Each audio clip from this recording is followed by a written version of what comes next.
magulang ni Jesus ay pumupunta sa Jerusalem at ng 12 taon na siya, pumaroon sila gaya ng dati nilang ginagawa.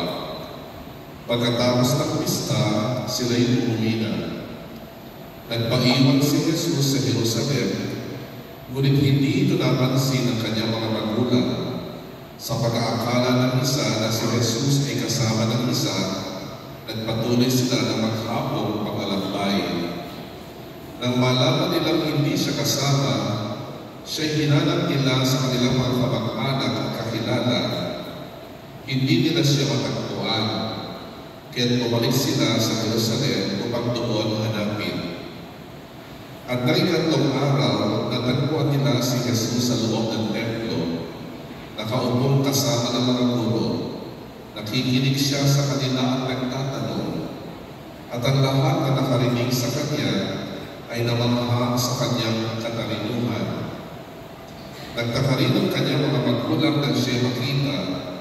Sinabi ng kanyang ina, "Anak, bakit naman ganyan ang ginawa mo sa amin? Balisang-balisa na kami ng iyong ama sa paghahanap sa iyo." Sumagot siya, "Bakit po ninyo ako hinahanap? Hindi ba ninyo alam na ako'y dapat na nasa bahay ng aking ama?"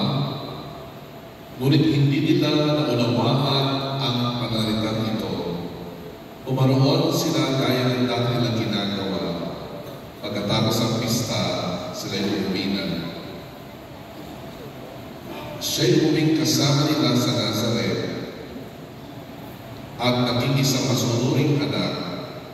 Ang lahat ng bagay na ito ay iningatan ng kanyang ina sa kanyang puso.